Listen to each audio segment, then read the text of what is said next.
ఓం నమః శివాయ. శివపదము మంగళవాచకం, జ్ఞానస్వరూపం, ముక్తిదాయకం. సర్వము తనకు లోబడినది గనుక శివం సర్వమనోహరం. శివం సర్వాత్మకం. ఒక్క మాటలో శివ అనే రెండక్షరాల పదం సంసార వ్యాధిని పోగొట్టే పరమౌషధం, అనంత దుఃఖ నివారకం. శివశబ్దం సగుణ బ్రహ్మ వాచ్యముగాను, నిర్గుణ బ్రహ్మ లక్షణావృతి చైతన్యంగాను తత్వమును బోధిస్తుంది. అలాంటి నిరంతర శివశబ్ద ఘోషతో నిండిన కొండే శ్రీ గౌరీ సిద్ధేశ్వర స్వామి దేవస్థానం.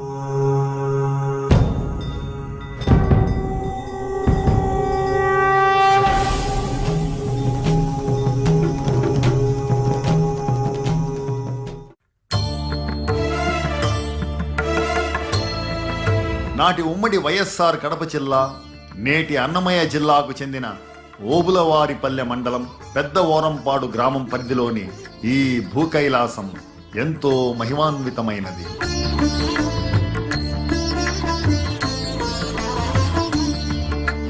చుట్టూ చక్కని కొండలు గుట్టలతో నిండిన ఈ ప్రదేశం ఎందరో ఋషులు, యోగులు, అవధూతలు, భక్త శిఖామణులు, సిద్ధులకు ఒకప్పుడు ఆశ్రయ ప్రాంతం.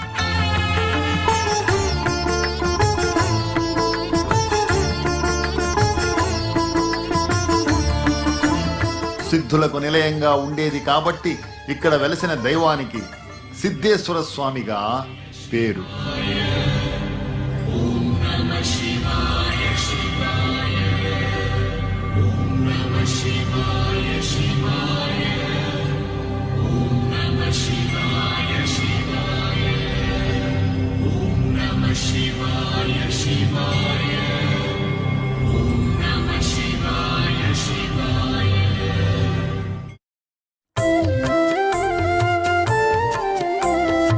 ప్రముఖ వాగ్గేయకారుడు తాళ్లపాక అన్నమయ్య తాత నివసించిన ఊరు ఊటుకూరు.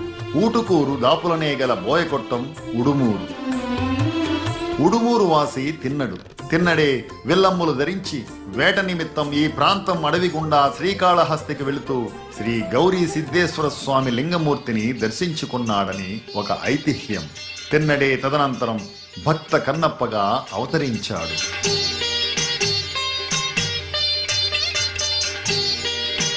అన్నమయ్య సైతం ఇక్కడి శ్రీ స్వామిని కొలిచాడని చెబుతారు. ఇలా ఒకరు ఇద్దరు కాదు, ఎందరో భక్తవరేణ్యుల ఇలవేల్పు శ్రీ గౌరీ సిద్ధేశ్వర స్వామి.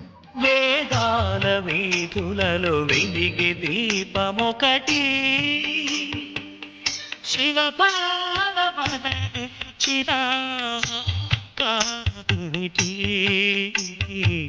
సిద్ధుల గుట్టపై గల శ్రీ గౌరీ సిద్ధేశ్వర స్వామి ఆలయాన్ని ఆధునీకరించి చిన్నపాటి ఘాట్ రోడ్డును సైతం వేసుకున్నారు గ్రామస్తులు.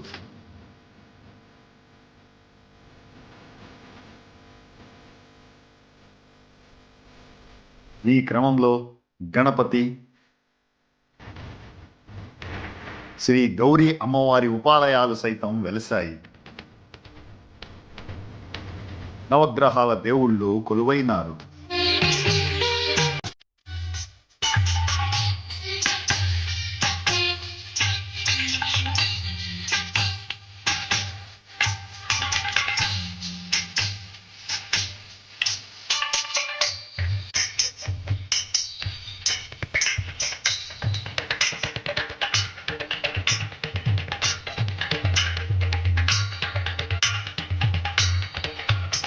ఈ దేవస్థానం పేరు సిద్ధేశ్వర స్వామి, సిద్ధలయ్యగుట్ట అని పిలుస్తూ ఉంటారు. 500 ఏళ్ల క్రితం చరిత్ర కలిగినటువంటి దేవస్థానం ఇది. సిద్ధులు తపస్సు చేసినటువంటి పర్వతంపై ముందుగా నందీశ్వరుడు ఇక్కడ వెలచడం జరిగినది. నందీశ్వరుడు ఇక్కడ ప్రతి దేవాలయం కూడా ఒకే నంది ఉంటుంది కాబట్టి ఇక్కడ 2 నందులు ఉన్నాయి. పూర్వం పశువులు కాపరి కాసేవాళ్ళు వీళ్ళంతా కూడా ఈ గుట్టపైకి ప్రతిరోజు రావటం వలన ఈ నందీశ్వరుని చూసి వాళ్ళు పొంగుబాలు, ప్రతి గ్రామం నుంచి కూడా పొంగుబాలు పెట్టడం జరుగుతుంది. పొంగుబాలు పెడుతూ అలాగ కాలక్రమేణా కొద్ది రోజులకి ఈ స్వామివారి లింగాన్ని ప్రతిష్ఠించడం జరిగింది. అయితే ఈ లింగాన్ని ప్రతిష్ఠించిన తదుపరి ఇది సిద్ధలయ్య గుట్ట అంటే స్వామి పిలిస్తే పలికినటువంటి దైవం. ఉద్యోగం రావాలన్నా, వ్యాపారం కావాలన్నా, సంతానం కావాలన్నా, మానసిక ప్రశాంతత కావాలన్నా అన్నిటికీ కూడా స్వామివారు దివ్యమైనటువంటి కరుణ చూపించినటువంటి స్వామి అయిన గౌరీ సిద్ధేశ్వర స్వామివారు. నమః శివాయ నటేశ్వరాయ, నమః శివాయ నటేశ్వరాయ, ఉమావరాయ నమో నమస్తే, ఉమావరాయ నమో నమస్తే, ఉమావరాయ నమో నమస్తే, ఉమావరాయ నమో నమస్తే. నమః శివాయ నటేశ్వరాయ, నమః శివాయ నటేశ్వరాయ. ఈ దేవస్థానం స్వామివారు ఇక్కడ ఉన్నారు అనడానికి నిదర్శనంగా శిలారుద్రాక్షలు కూడా స్వామివారు ఇక్కడ మనకి దర్శన భాగ్యాన్ని ఇస్తాయి. ఈ శిలారుద్రాక్షలు అంటారు వీటిని. అంటే దీనికి ఒక పూర్వీకులు చెప్పుకునేటటువంటి కథ ప్రకారంగా చెప్పాలి అనుకుంటే 3 అరణ్యాలు, నైమిసారణ్యము, అభయారణ్యము, దండకారణ్యం మన భరతఖండంలో ఉన్నాయి. నైమిసారణ్యం కాశీలో ఉంది, దండకారణ్యం భద్రాచలం, ఇది అభయారణ్యం. అభయారణ్యంలో భక్త కన్నప్ప నడయాడినటువంటి ప్రాంతం ఇది. తదుపరి అన్నమయ్య కూడా నడయాడినటువంటి ప్రాంతం ఇది. స్వామివారు ఏకాంతంగా వెళ్ళిపోతూ ఉంటే నా నివాసం ఎక్కడని అమ్మవారిని అడిగితే ఒక రుద్రాక్షమాల అమ్మవారు స్వామివారికి ఇచ్చినట్లు ఆ రుద్రాక్షమాల ఒక్క పూస వేసుకుంటూ వెళ్తే ఎక్కడితో ఈ రుద్రాక్షమాల అయిపోతుందో అక్కడ నీ నివాసం అనగానే ఇక్కడికి వచ్చేటప్పటికి ఆ రుద్రాక్షలు మాల అయిపోయిన వెంటనే స్వామివారి ఇక్కడ నివాసం ఉన్నారని ఒక ప్రతీక కూడా ఉంది ప్రజల్లో. ఇవి శిలారుద్రాక్షలుగా ఈ యొక్క గుట్టపై పిలువబడుతూ ఉన్నాయి. కాబట్టి ఈ గౌరీ సిద్ధేశ్వర స్వామి పిలిచిన వారికి, కొలిచేవారికి కొండంత దేవుడు, పిలిచేవారికి బోలాశంకరుడు. నమః శివాయ నటేశ్వరాయ, నమః శివాయ నటేశ్వరాయ, ఉమావరాయ నమో నమస్తే, ఉమావరాయ నమో నమస్తే. మహాశివరాత్రికి అంగరంగ వైభవంగా ఉత్సవం జరుగుతుంది. ప్రతి పౌర్ణమికి శ్రీ స్వామి వెలసిన కొండే కైలాసంగా భావించి నిర్వహించే కొండ చుట్టుకు ఎంతో ప్రాధాన్యత ఉంది. గిరి ప్రదక్షిణం సందర్భంగా దాదాపు 20 గ్రామాల ప్రజలు పిల్లా జల్లా ముసలి ముతక తప్పెట్లు తాళాలతో భజనలు చేసుకుంటూ శివారాధనలో మునిగి తేలుతారు. కొండ చుట్టు సందర్భంగా భక్తుల ఊరేగింపు అగ్రభాగాన పరమశివుని వాహనానికి ప్రతీకగా వృషభాలు ముందుండి దారి తీయడం విశేషం.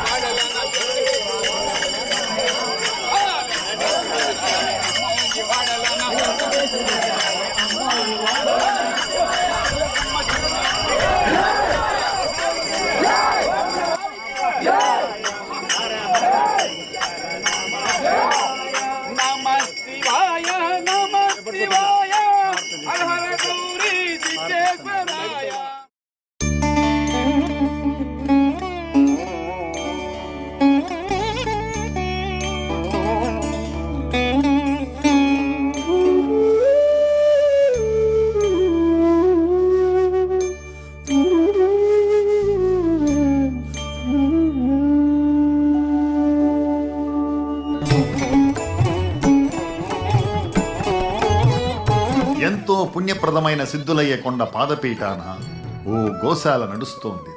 6 ఏళ్ల క్రితం 6 ఆవులతో ప్రారంభమైన ఈ గోశాల నేడు 60 గోవులతో కళకళలాడుతోంది. ఉపాధి నిమిత్తం గల్ఫ్ దేశాలకు వెళ్లిన ప్రవాసాంధ్రులు కొందరు ఈ గోశాల నిర్వహణలో పాలు పంచుకుంటూ ఉండడం విశేషం. దేశవాళీ ఆవుల పరిరక్షణే ప్రథమ కర్తవ్యంగా అన్నమాచార్య ట్రస్ట్ పేరిట ఈ గోశాలను నిర్వహిస్తున్నారు.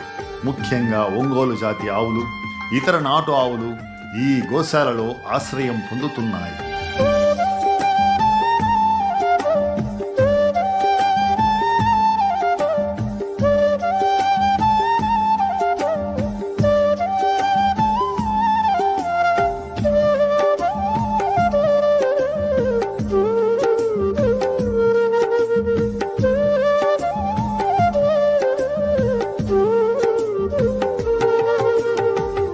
సకల దేవతా స్వరూపం గోమాత. గోవును పూజిస్తే ఇహపరలోక శుభాలు పొందవచ్చు. అటు పరమశివుడి వాహనాంశ, ఇటు గోవిందుడైన శ్రీకృష్ణుడికి ప్రీతిపాత్రము అయిన గోవులను సంరక్షించడం అంటే శివ విష్ణుదేవుళ్ల భగవతత్వాన్ని పాటిస్తున్నట్లే.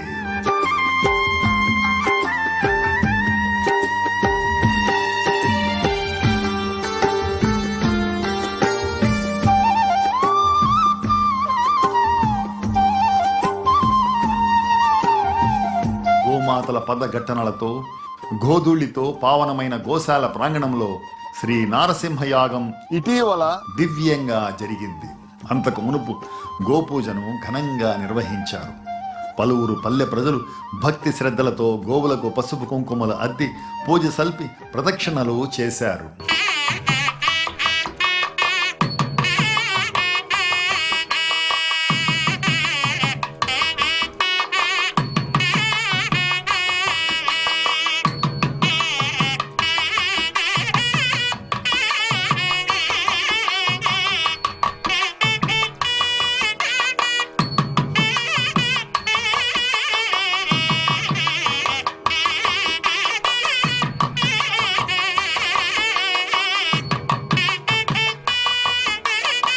శ్రీ నరసింహస్వామి, లక్ష్మీదేవి, చెంచులక్ష్మి ఉత్సవమూర్తుల సమక్షాన ఆచార్యులు వారి ఆధ్వర్యంలో మహాసంకల్పం, అగ్ని ప్రతిష్ఠ, సుదర్శన హోమం, పంచసూక్త హోమం, శాంతి హోమాలు అత్యంత వైభవంగా జరిగాయి.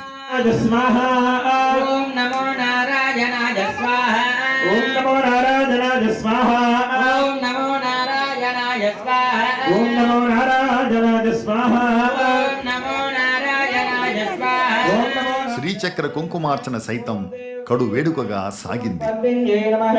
ఓం పద్మగంధిన్యే నమః. ఓం పుణ్యగంధాయే నమః. ఓం సుప్రసన్నాయే నమః.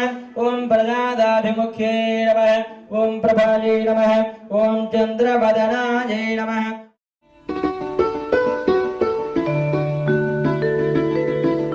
గోశాలలో ఆవులేగాక జీవకారుణ్యానికి ప్రతీకగా బాతులు, కోళ్లు, కుక్కలు సహజీవనం చేస్తున్నాయి.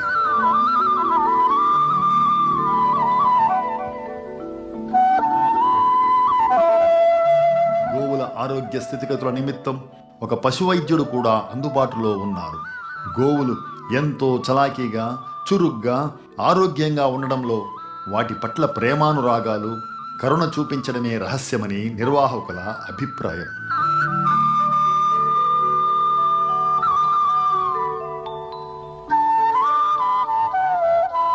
పూర్వాచారులు ఎప్పుడు కూడా ఉదయాన్నే లేచి ఈ గోవును సందర్శించేవారు. గోమయాన్ని, గో పంచకాన్ని స్వీకరించి వాళ్ళ కాలకృత్యాలు ప్రారంభం చేసేవాళ్ళు.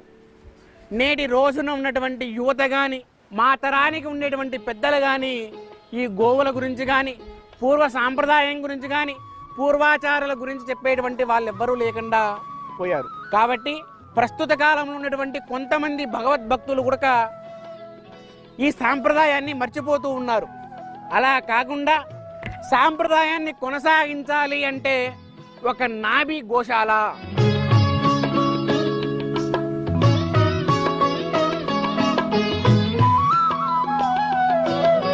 ఇప్పుడున్నటువంటి పరిస్థితులలో ఈ గోశాలలు సంరక్షించుకుంటే ఎంతో ఉన్నతి సంతరిస్తుంది.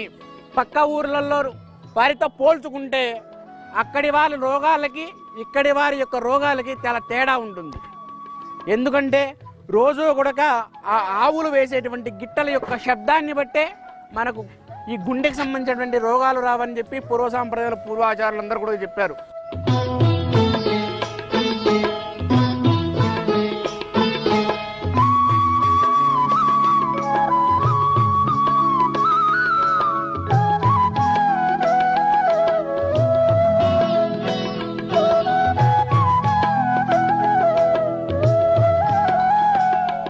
అన్ని దానాల్లోకి గోదానం ఎంతో పుణ్యప్రదం. ఎవరైనా గోవులను దానంగా ఇవ్వదలిస్తే గోశాల నిర్వాహకులు స్వీకరిస్తారు. గోస్వీకార కార్యక్రమాన్ని కూడా ఒక పండుగలా జరుపుతారు. మీరు చేసేటువంటి దానం ఇక మీదట ఎప్పుడు కూడా ఈ ఆవు నాది కాదు అనేటువంటి భావనతో భగవతాచార్యుల యొక్క సేవలో తరిస్తుంది అన్నట్టుగా భావన చేసి ఇంతవరకు ఇది మీదుగా ఉండి ఇది యద్దాన భూషితే ఎందే ఈ దానం పరుల గురుగా తెలియకుండా భగవత్ సేవలో ఎప్పుడు కూడా ధరించాలి అని మీ వంశాభివృద్ధి ఇహ జన్మలో చేసినటువంటి పాపకృత్యములన్నీ హరించిపోవాలి అని చెప్పి ఈ గోవుని ఈ గోశాలలో ఏం చేసి లోక కళ్యాణార్థం ఉంటున్నారని మంత్రహీనం క్రియాహీనం భక్తిహీనం జనార్దనం యత్పూజితం యాదేవం పరిపూర్ణం తదస్తుమే. లాభాపేక్ష లేకుండా నిర్వహించే ఈ గోశాల సంరక్షణకు అయ్యే ఖర్చులను గ్రామస్తులే భరిస్తుంటారు. హరే రామ హరే కృష్ణ ఇస్కాన్ సంస్థకు చెందిన కొందరు భాగవతోత్తములు కూడా తమకు తగిన సహకారం అందిస్తుంటారు. ఓం నమో వెంకటేశాయ. ఇక్కడ వచ్చేసి పురాతన ఒక శివాలయం ఉండేది. అక్కడ వచ్చేసి మేము ప్రవాసులము, తర్వాత ఇక్కడున్న లోకల్గా ఉన్న వాళ్ళందరూ కూడా చిన్న గోశాల పెట్టాలనే ఒక సంకల్పంతో 2017లో వచ్చేసి 7 గోవులతో వచ్చేసి ఇక్కడ గోశాలను వచ్చేసి స్టార్ట్ చేస్తున్నాము. దీని పేరు కూడా వచ్చేసి ట్రస్ట్ పేరు కూడా శ్రీ అన్నమాచార్య ట్రస్ట్ అని ఈ గోశాలను నడుపుతున్నాము. దీనికి వచ్చేసి ఎంతోమంది చుట్టుపక్కల వాళ్ళతో పాటు ఇతర దేశాల్లో ఉండే ప్రవాసులు కూడా చాలామంది ఇక్కడికి వచ్చి గోసేవ చేసుకుంటూ తర్వాత వచ్చేసి గోవులను వచ్చేసి గోదానం చేసుకుంటూ వెళ్తున్నారు. ఇంకా కూడా దీన్ని అభివృద్ధి చేయాలని ఉంది. ఎందుకంటే మన హైందవ సాంప్రదాయంలో గోవును రక్షించుకోవడానికి చాలామంది చాలా కృషి చేస్తున్నారు. అందులో మేము ఒక చిన్న ఉడతా సహాయం అన్నమాట.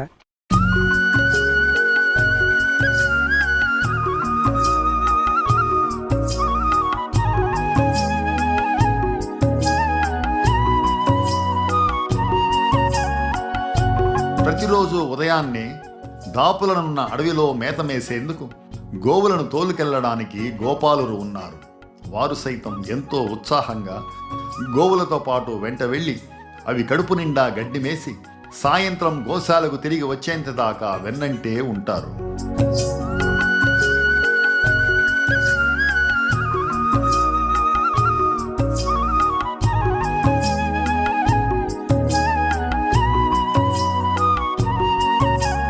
విశాలమైన అరణ్యసీమలో కడుపు నిండుగా గడ్డి గాదం మేసిన ఆలమందలు దూరంగా గుట్టల మాటున గల కసిరెడ్డి కుంటలో దాహం తీర్చుకుని తిరిగి తమ గోశాల చేరుకుంటాయి.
సిద్ధులయ్య కొండ మీది శ్రీ గౌరీ సిద్ధేశ్వర స్వామితో సహా సకల దేవతలు కాంక్షించేది ఇలాంటి ధార్మిక కార్యక్రమాలనే కదా.